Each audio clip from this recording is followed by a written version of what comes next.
Bloomberg Technology, I'm Emily Chang. All this week, Bloomberg Television and radio are on the ground in Boston, showcasing tech giants and startups, plus breakthrough technologies in the fields of biotech and robotics. We're speaking with innovators, venture capitalists, and government officials who've all laid roots across the city. Our Caroline Hyde joins us now from outside the Museum of Science in Boston, overlooking the Charles River. And Caroline, I see spring hasn't quite yet sprung in Boston. You are all bundled up. You're so right, Emily. I mean, it's a touch chilly here, but beautiful nonetheless. I'm going to see the bright side. And indeed, the sun just breaks out for us. A special edition, though, of Bloomberg Technology for you. Welcome from the ever-popular Museum of Science, which welcomes about 1.5 million visitors a year. Me included today. I had way too much fun, Emily, playing on the musical stairs. But I digress, because today we're going to take a look at the Massachusetts biotech sector, which benefits from funding from both local venture capitalists and federal research centers like the National Institute of Health. Meantime, well, the Trump administration has proposed cuts that could hamper future growth, and many local companies are opposing some of the president's other initiatives, such as the Affordable Health Care Act and the tightening of H-1B visa restrictions.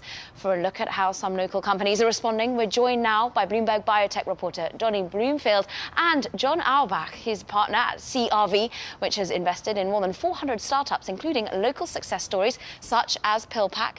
Gentlemen, thank you for joining me. Donnie, first of all, paint the picture for us. We keep talking about Boston as the biotech hub, the beating heart of it. Which companies should be on our agenda here? What trends should we be looking at?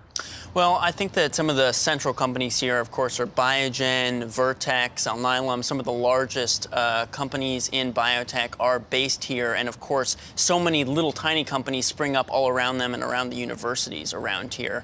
But I think that some of the trends that we should be looking at are some of the move towards rare diseases. I think that we've talked so much about pricing in this industry, and there's been so much pressure on pricing, but some of the folks that have been resistant to that trend are those that focus on rare diseases, because insurers and payers are a lot less willing to fight back against very high prices. So, for example, Vertex treats cystic fibrosis. They have a couple of drugs there, and they're working on more. And for those, they charge hundreds of thousands of dollars a year. Biogen also just come out with a new drug called Spinraza for a deadly muscle disease, and the first year of treatment on that costs about $750,000. And so these are areas that local companies are really pushing into and across the country as well. And when you're obviously helping cure such crucial areas as rare diseases, John, there's also plenty of money that needs to go into funding these sorts of long-term bets. How much of the ecosystem you've been looking at, how much does it continue to grow from your mind's eye from a VC? It's a great question. The ecosystem is booming. Why is it? Because Boston is the absolute epicenter of biotechnology. Every major pharma company has R&D centers here, and there's one reason. It's the education. We've got 50 colleges in the Boston area. 200,000 students come here. We convince them to move from around the world to a place with great weather. And they stay, and they join pharma companies, and that makes an incredibly fertile ground for funding of these companies. Fertile ground for funding, but maybe not funding from the government at the moment. I mean, Donnie, talk to us about some of the concerns that have come in. NIH seems to have kept the money flowing for the short term. The short-term budget seems to have kept the coffers going. But there is worry about the Affordable Care Act changes. There is worried about the Trump administration and their viewpoint on healthcare in general. Yeah, I mean, a lot of local companies had major concerns around some of the Trump immigration orders, of course, which have been stayed by the courts, because attracting people means attracting people from all over the world. And if there are problems because of religion or because of which country you're coming from, you know, that's going to be an issue potentially for some of the innovation around this area. And that's certainly what a lot of the companies have said. When it comes to pricing, I think some of the concern around the changes to Obamacare in this act that just passed the House still needs to go through the Senate. In that case, there are some concerns that we could get lifetime limits back. These are limits on how much insurers will pay for a patient's care. And when you're talking about a drug which could potentially cost $350,000 more a year, that adds up very quickly. And so I think that's a major concern for some of the companies that are moving into these rare diseases, because if those lifetime limits are back, then they're going to be facing some major struggles when people hit their caps. John, when you have a long-term perspective on, as a VC, of course, these are not overnight success stories. How much can you factor in the day-to-day swings of the pendulum that come up with politics? They're actually important because no city feels healthcare funding from the government like Boston. The top 4 NIH-funded hospitals in the country are all in Boston. But this could be a good thing because when the funding dries up, if it does dry up, it means these people who are entrepreneurs and do want to start companies will think about private funding, and we're there to fill that gap. How much are we seeing the VC community expand here in Boston? Because, I mean, many feel that Silicon Valley is just so much of a bigger brother. Are you seeing just big VCs come over from there, or is there a real building up of money to support this particular ecosystem? In traditional technology, Silicon Valley, where we also have offices, is of course the big brother. It might be actually the grandfather in many ways. However, in biotech, this is the center of excellence. You see venture capitalists from the Bay Area swarming here from around the country. It's because we've got the 3 ingredients. We've got first the universities, which draw the students here. We've got big pharma, which builds up clusters of entrepreneurial excellence. And you've got radically decreasing costs of building a company in this space, which means that if you're a young researcher at one of these companies and you've got an idea, it doesn't require $50 million to see whether it works. Maybe you can do it for 5. Don, are you seeing international money coming in? Yeah, there definitely is international money here, and I think that one of maybe the best examples of that clustering is that, for example, CRISPR, which is this, gene editing technology, all 3 of the big the 3 big CRISPR companies all have their R&D centers right across over there in Cambridge, and that's because you have that clustering effect going on. And John, lastly, therefore, when you're looking at how the investments you continue to make, where are you looking to in terms of exits as well? Are we seeing money getting refueled back into the system? Are angels exiting? Are we seeing M&A? Are we seeing IPOs? The IPO markets have been muted at best, but we're seeing an opening of a window. Mm-hmm. In biotech, they've actually been wide open, and that's, I think, one of the reasons why you have traditional technology venture capitalists moving into biotech. But it's more important than that. It used to be silos where you had healthcare on one side and technology on another, and now with the powers of machine learning and artificial intelligence, you're starting to see the converging of those 2 spaces. And of course, you're in PillPack, you're in a number of companies. I mean, what is it, 400 startups at least, and you've exited half of them. Which companies of your portfolio should we look at, biotech or non-biotech? I think broadly PillPack is one that you've focused a lot on. They're really making fundamental changes to the way prescription drugs are delivered. You've got a company in the healthcare space out in the Bay Area called Amino, which is changing people's access to doctors' reports and booking, using, again, the power of big data. I think the resounding theme here is the convergence of traditional technology with healthcare is incredibly exciting. Guys, it's been great having you sat here, welcoming the cold. You got your puffer on. I've liked it. Donna, you've just managed to smooth it on out. I'm liking your style. Thank you very much indeed, guys. It's been great. Bloomberg biotech reporter Donnie Bloomfield, who takes on the cold, and CRV partner John Alkenbach. Thank you very much indeed. Now, more on Boston shortly, but let's take a quick look at one of today's top tech headlines for you. Now, Amazon just unveiled the Echo Show, which has voice-activated speakers and a 7-inch touchscreen. Bloomberg first reported this news device last November. Users can pull up calendar appointments, display music lyrics, and play videos. It's also the first Echo speaker with a built-in camera that makes video conferencing possible. The Echo Show will be available late next month and will be the 5th product powered by the Alexa digital assistant. Now coming up, more of our special coverage on Boston's tech scene with the president and director of the Museum of Science here in Boston, where we sit now. Dr. Yanis Miaulis joins us to discuss how this world-renowned cultural institution is inspiring the next batch of tech innovators and engineers. And a reminder that all episodes of Bloomberg Technology are now live streaming on Twitter. Check us out. It's at Bloomberg Tech TV, weekdays 5 p.m. in New York, 2 p.m. in San Francisco. This is Bloomberg.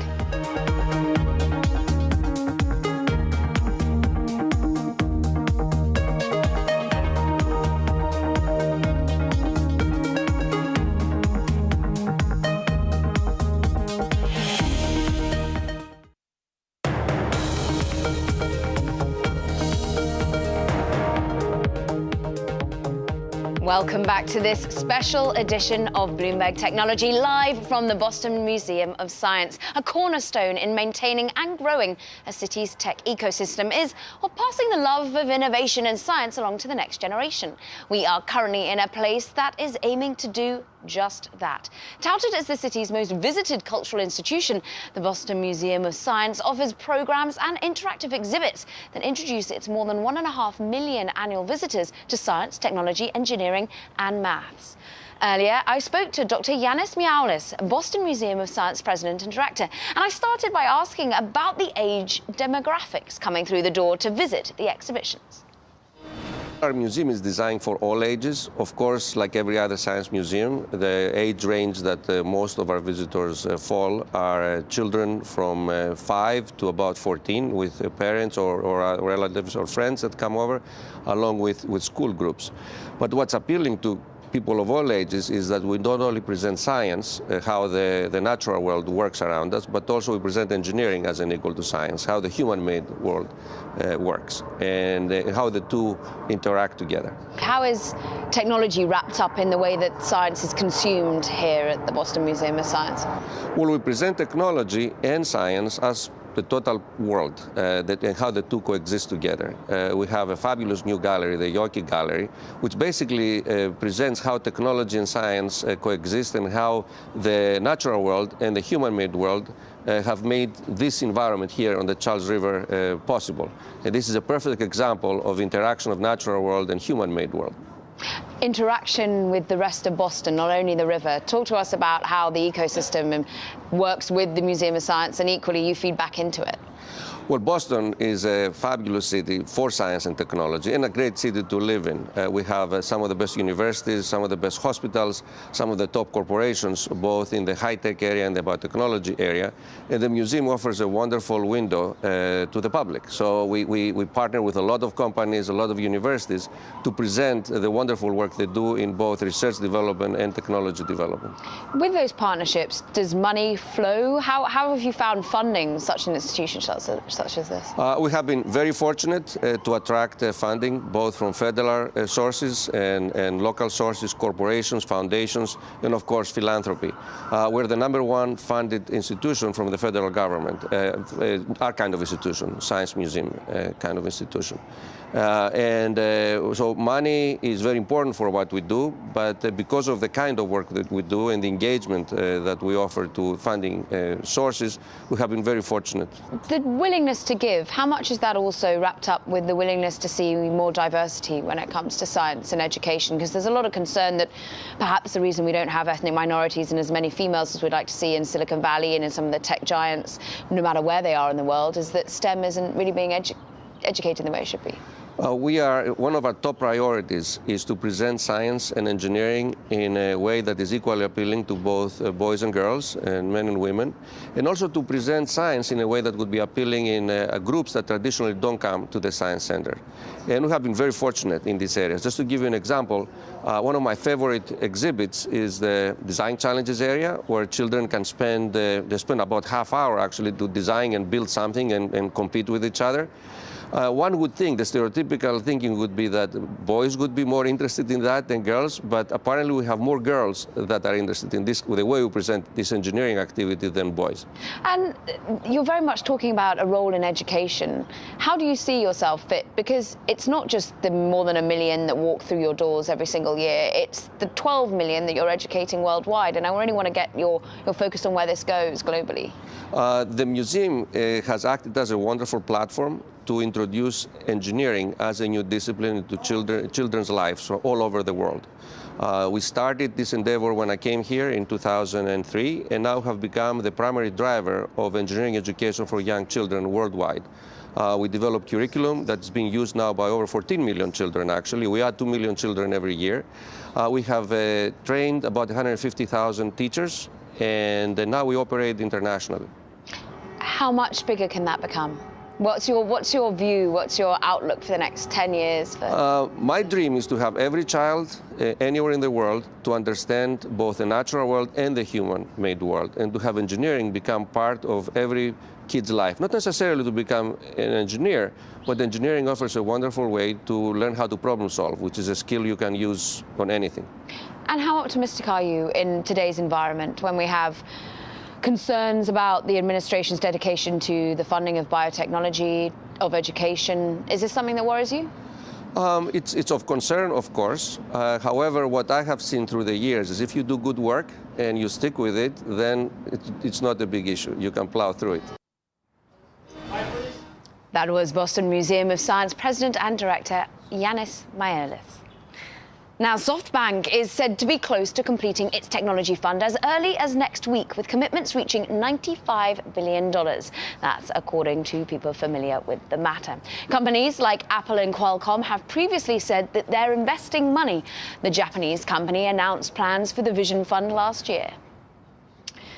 Now, coming up, gene editing is seen as the next big breakthrough in medicine, and there are 3 Massachusetts-based firms working on it. We'll bring you details on the companies using CRISPR. From Boston, this is Bloomberg.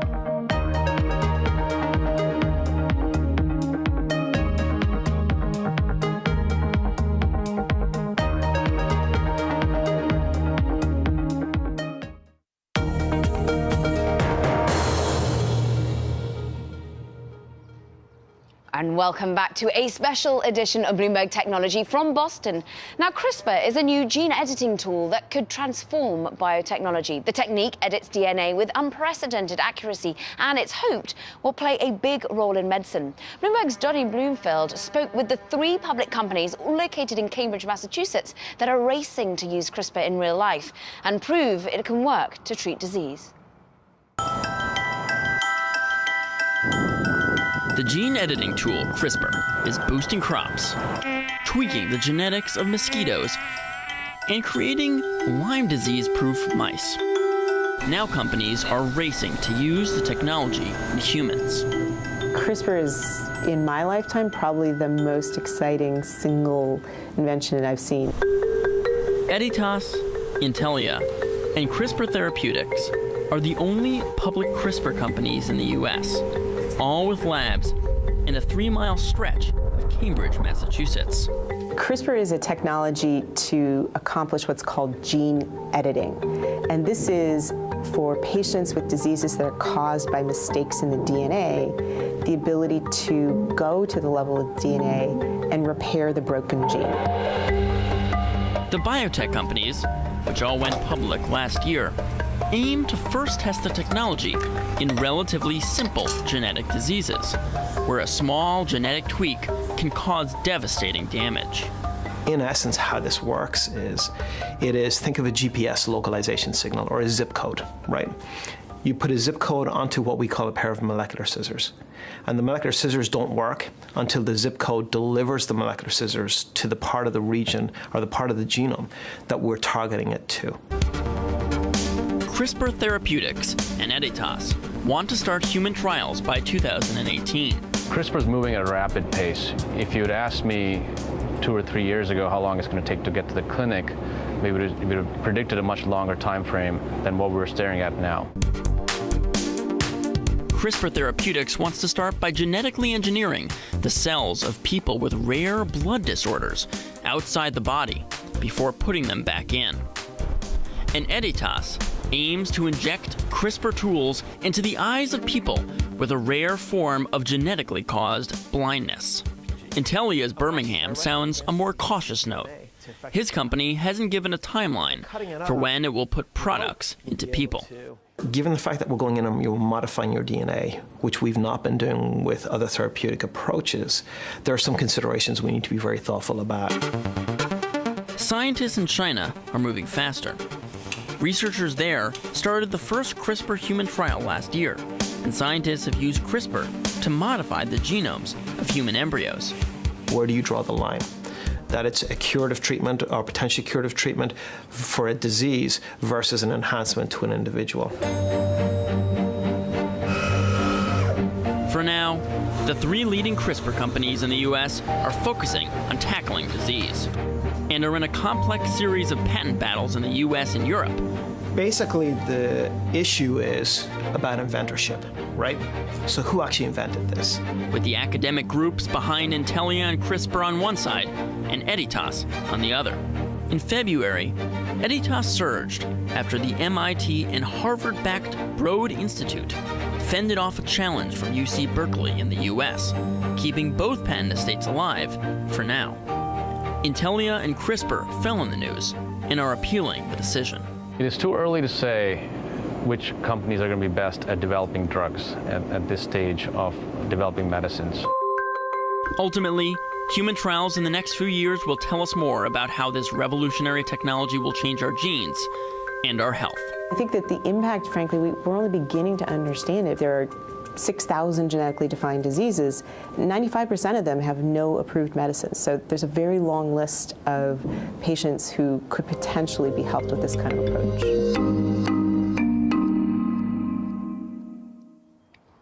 That was Bloomberg's Donnie Bloomfield there. Fascinating stuff. Now coming up, we take a look at Boston's biotech scene even further with Bluebird Bio CEO Nick Leschly and discuss why the company chooses Boston as a place to develop its business.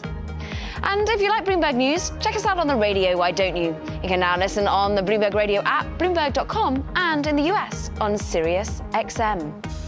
This is Boston, and this is Bloomberg.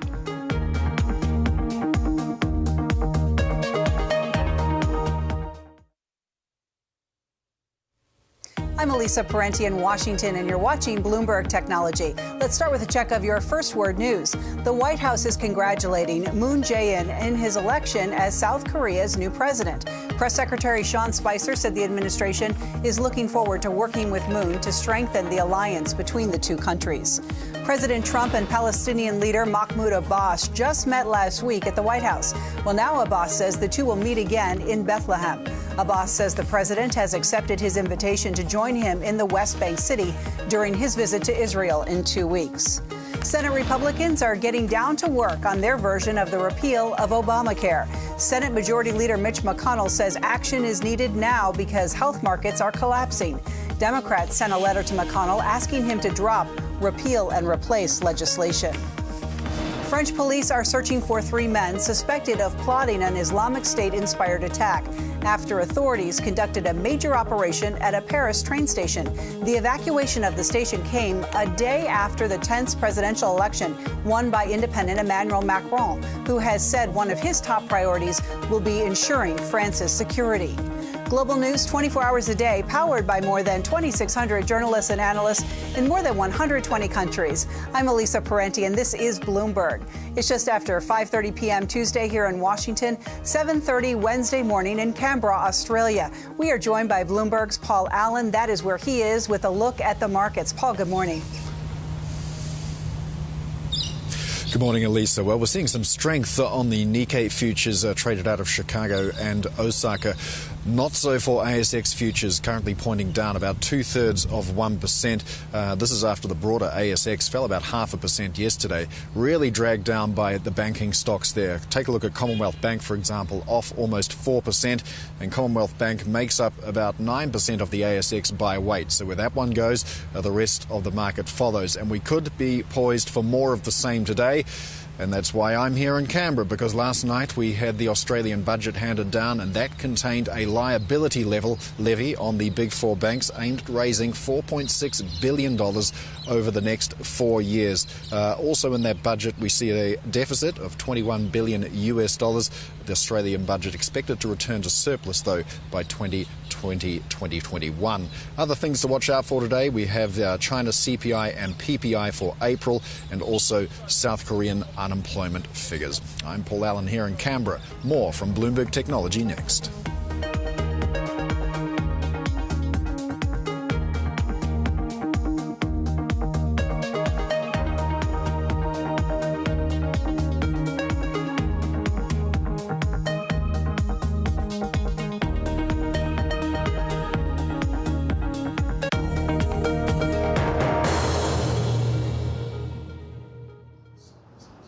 Welcome back to this special edition of Bloomberg Technology. I'm Caroline Hyde, and we are live from Boston all this week, showcasing the innovation, the diversity, and the power of this city's tech economy. Now, one thing that Boston is known for is its booming biotech scene. One major player in the field, it's Bluebird Bio. The company's platforms encompass gene therapy, cancer immunotherapy, and gene editing, and recently announced that healthcare company Novartis and pharmaceutical giant GlaxoSmithKline will pay undisclosed sums to license its technology for delivering genetic material into cells. Joining us now is none other than the CEO of Bluebird Bio, Nick Neshley. Nick, wonderful to have you here. Thank you. It's trying to be sunny for us. A little chilly. Give us, therefore, first of all, how your gene therapy, vis-a-vis the competition, whether it's here in Boston or abroad, compares. So it compares. I mean, gene therapy is a broad space, right? But what it really compares on, what we try to compare on, is the data that we have and the impact it's having on patients.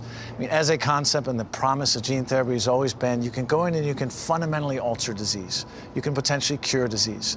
And that's the big differentiator for some of the programs that we work on, is some really terrible diseases where we've been able to, and now still small numbers of patients, but we're progressing, fundamentally go from not just kind of ameliorating or an incremental benefit, but potentially curing these patients, meaning giving them a lifelong benefit.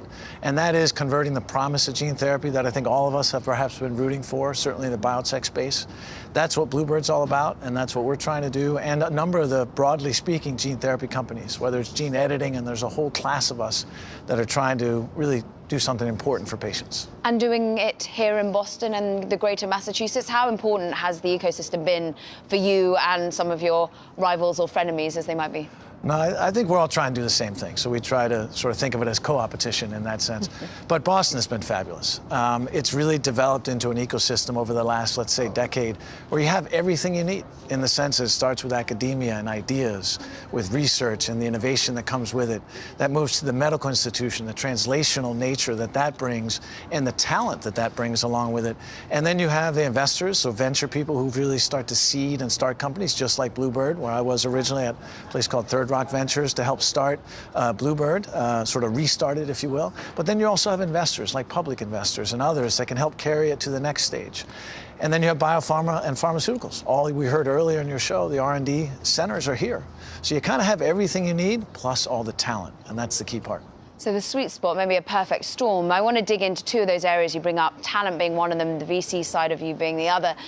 Talent, how much at the moment is that an area of optimism for you, or is there any concern, particularly with the current administration clamping down potentially on immigration to a certain extent? I think that's an important context. So talent to try to cure disease has to come from a global pool. And so it's not all going to be in Boston. There's a tremendous number of people who come here to study and would love to stay here to continue their research or their ideas, whatever it may be. So that is incredibly important, that wherever we land politically, that we have an ability that is an open sort of gate towards innovation. That's certainly something I personally feel strongly about, and Bluebird particularly has benefited from. So our talent pool relies on that, and that's something that we certainly are trying to actively support and encourage. And that, I think, still stays there. And Boston, in and of itself, has been incredibly supportive. I'm not worried about the talent pool, but it changes. As we get bigger, some of the people that really loved working for Bluebird are thinking about, I want to go back and start the new thing. Yeah. Right? And that's okay. That creates a healthy turnover. And that's something we've seen from big pharma companies all the way down to 2-3 person companies. So it's fun to be part of. And so perhaps people from your venture going off and spawning other new startups, what about your previous role as a VC? I'm interested in what about the ecosystem of money being built here in Massachusetts? Yeah. Is it starting to build? Does it need to? Are you just waiting for international money to flow in and indeed moving to the public markets? Yeah. I think it's been here for some time. It's been here a lot of it early on in the IT sector and the tech sector. And then biotech was more on the medical device side. Now it's very heavy on the biotech side. But there's different types of money. There are some of the earlier stage companies like 5AM Ventures or Atlas or Polaris or Third Rocks.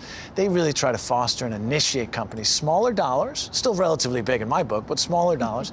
And then as they get bigger, you need the bigger investors. You need the Fidelities of the world who are also here to really carry you to the next step. And so it's here. It's just a matter of selecting the right ideas and cultivating them. And the ecosystem's been good at that. You went public.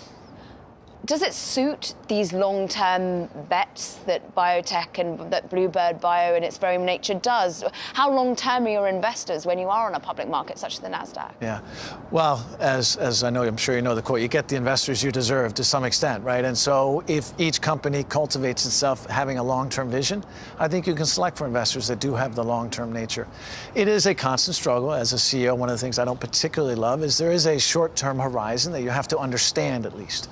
You don't necessarily have to operate the company for that short term because you do have to take a position on where do you want to be 3 years, 5 years. And so that's certainly where Bluebird is, but you have to be cognizant of both.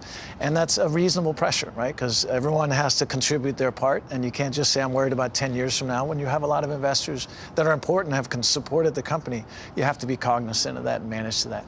So I think that's a natural tension that we all as CEOs have to certainly consider and respect. Quarterly joy. What about 3 to 5 years? You said you've got to be looking out to that time frame. Talk to us, therefore, about the deals been struck with Novartis, with Glaxo. How does your business continue to evolve as it works on some of these rare diseases and breakthrough technologies? Yeah. You know, that's an interesting one that actually dates back to some of the innovation we talked about and some of the early stage IP in the field, in our case of gene therapy, where we use a particular type of virus that now has become part of a lot of these CAR therapies or immunotherapies that you've seen that Novartis is working on. It's also part of other programs for some really important diseases that GSK is working on. And one of the things that we, Bluebird, certainly would not want to stand in the way of is allowing them to sort of take those forward to patients and to provide and to the providers to use them. So that was what the nature of that deal. It was an enabling deal. It was a way for us to participate and share in our intellectual property with them. And so that's a good thing. But really, we're focused on the main driver for Bluebird is trying to do what they're doing, which is to actually create products that make a big difference for patients. And that's our emphasis. And that ultimately is what I think our shareholders are expecting from us, and they should expect from us. And that's the standard we hold ourselves to. And certainly the patients are hoping for. Nick Leshley. Yeah, you bet. Wonderful to have you with us. Thank you for putting on the puffer and sticking on with us in this cold. Nick Leshley, of course, Bluebird Bio CEO, joining us there. Now, Facebook, famously started by Mark Zuckerberg in a Harvard dorm room, is perhaps considered by Boston's tech community as, well, the one that got away. Headquartered in Menlo Park, California, Facebook quietly returned to Cambridge in 2013, though, to open an engineering office. And today, more than ever, the company is taking advantage of the town's top talent. Kendall Square in Cambridge is the heart of Boston's tech community. And West Coast software giants have taken note, establishing a presence here. Facebook is always looking for an opportunity to hire the best talent. We came here because Boston is a combination of really talented senior engineers and a lot of great universities. Site lead Ryan Mack helped Facebook open its Boston office 9 years after Mark Zuckerberg developed the social network at nearby Harvard. Since then, the office has grown to 18,500 square feet and employs about 100 engineers that tackle some of the company's toughest challenges. Most of what we're working on in Boston is infrastructure. About 2/3 of the office is working on the technology that is the underpinning for the products that other people who use Facebook see on a regular basis. Mac breaks it down into 4 pillars: compilers, storage, security, and networking. These are the systems needed to develop the applications that reach Facebook's 1.8 billion users. The Cambridge team also supports some of the social network's most visible projects, like Facebook's live interactive comment stream. For example, when you post a comment on a video on Facebook, anyone else who's looking at that video will see that comment in real time. And location-based products like Facebook's live video map and marketplace that helps users buy and sell things locally. The global company, with a market cap of $425 million, the world's 5th largest, has even more ambitious plans in its 10-year outlook. We can actually give more people a voice. And along with Facebook's engineering teams in its headquarters in Menlo Park, Seattle, London, and New York, the Cambridge team will play its part, particularly in connectivity. How do we get connectivity to the next billion people? And we're doing that through building up foundational technologies that can work with a greater ecosystem outside of Facebook to make cellular and Wi-Fi technologies cheaper. Projects like Terragraph and TIP that are really trying to change the cost curve so that we can deliver fast networks to part of the world today that just don't have network availability at all. Social networking on a local and global scale. Coming up, Disney reports second quarter results. We'll hear from the CEO, Bob Iger, next. From Boston, this is Bloomberg.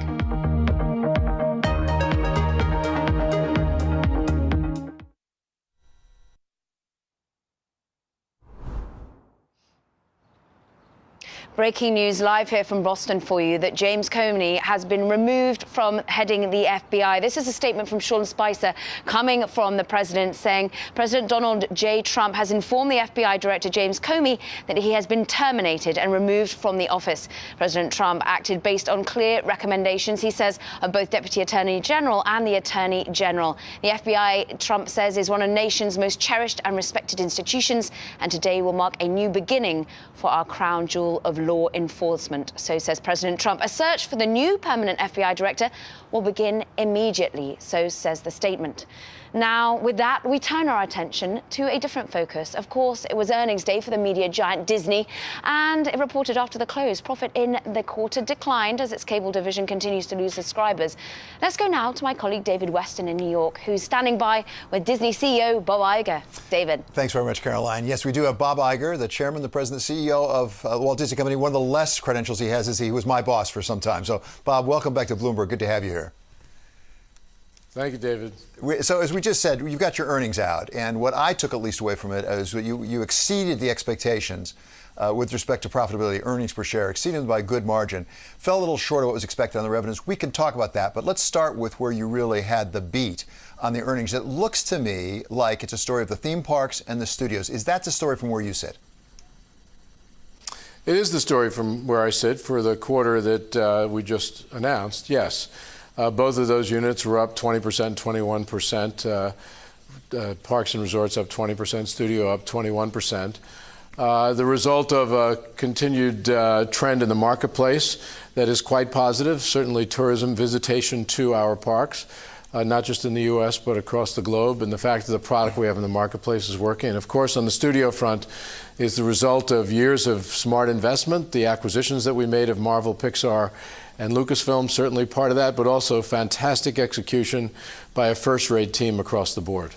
On the theme park subject, how sensitive is your business to consumer spending? Because that's something we watch at Bloomberg pretty carefully, and there's been a little bit of softness in the last week or two. How sensitive is your business to that?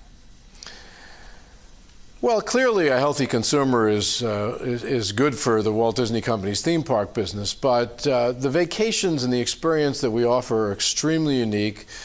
Something that consumers, covet. In some cases, they save up for a long period of time, or as part of a long-term planning in their lives, whether for vacation or celebrating something else in their lives. And so they tend to sacrifice that less than sometimes other things. But we also rely on consumers not just from the United States, but from across the globe. And we rely on the intellectual property and the storytelling that we create as a company too. And so there's a lot in those parks that leverages the great storytelling of the studio, for instance, and remains in demand even when times are a little bit more difficult economically. So Shanghai is something that is near and dear to your heart. That was a big long-term project you worked on personally for a long time. Mm-hmm. I understand it's now profitable already. It's exceeding your expectations, you've said. I know you. I've seen you do this. You always expand something that's working. I know there are already some plans to expand Shanghai. Are you doubling down on that, or are you thinking about additional parks in China? Well, first of all, yes, this was a particularly important project for me. I worked on it for over 17 years, and I'm extremely proud of what our team ultimately designed and created, but I'm also very proud of how it's been operated over the first year, and proud of how the Chinese people have taken to it.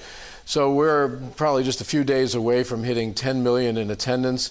It had been our target to hit 10 million in attendance for the first year. We celebrate a first-year anniversary in mid-June, so we're running ahead of where we actually had hoped we would be.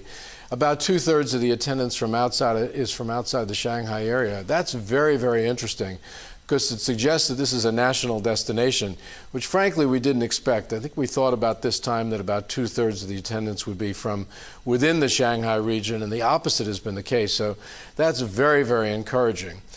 We have a piece of land that is very large in terms of not only the size, but the ability to build it out, and a willing partner to enable us to do that. We announced expansion actually before we opened, and so we're building a large Toy Story land as we speak. We've not announced a specific date for it, but it's already under construction. And we believe that given the success of this business already and given the size of the land and the interest of our partners to continue to invest in it, that you will see substantial expansion of this particular facility over the next 5 to 10 years. And that, I think, is very, very encouraging. We've always believed that there are other opportunities in China, but our first priority has been to open this one and to do it right. And since it's less than a year old, it would be premature for us to speculate about anything more that we might be doing in another market in China, but we certainly hope at some point that that opportunity presents itself. So we have theme parks in studio, big upside. Let's talk about some of the things that some people at least feel disappointed about, and that's ESPN. Now, it's been almost 2 years ago now that you said this would be coming. Trees don't grow to the sky. There would be some tapering off in ESPN growth. That's happening now. You've also said on our program, actually, that the digital alternatives, the mobile experience, would replace that over time. Do you have a time horizon about when that will take place, when you'll be making enough of these alternative revenue sources to make up for what you're losing on the basic cable?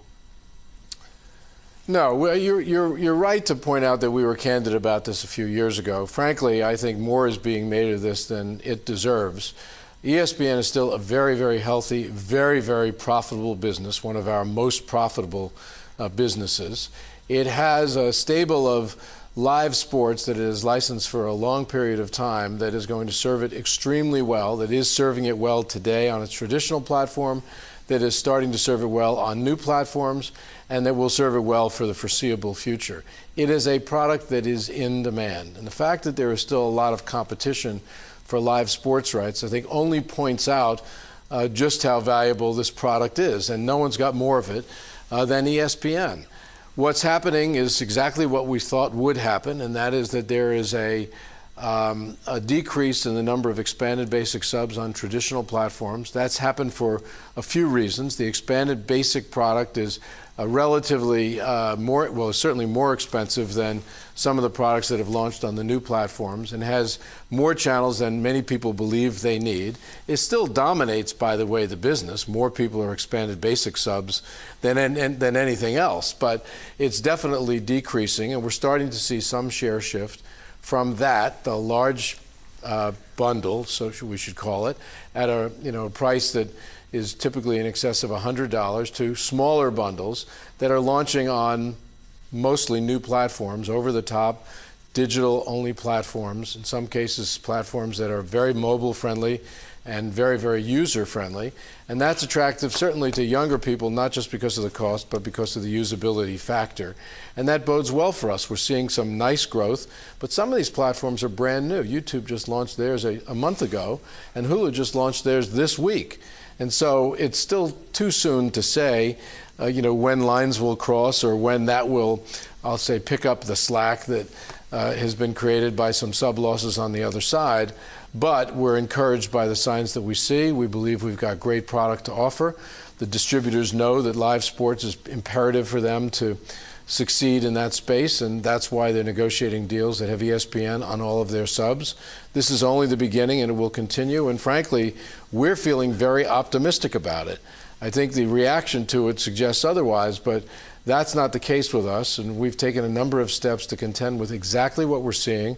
This is not something that we're just getting to. It's something we've been working on for a few years. And I think it's high time that people start looking at ESPN in a very positive way and not a negative way. Think about how mobile devices are being used and what for, for instance.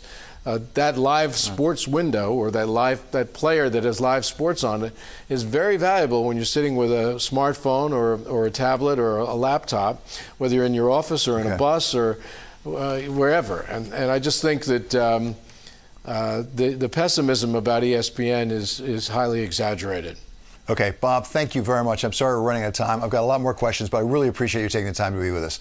Back to you, Caroline. All right, David. Thank you. Fascinating conversation. David Weston, thank you very much indeed, with none other than Bob Iger, of course. Welcome back, and a recap of the breaking news that James Comey has been removed as the head of the FBI, as comes from news from the White House. We understand that the Attorney General gave this recommendation to Donald Trump. James Comey is no more at the FBI. Now that's it from Boston. Plenty more this week from Bloomberg Technology.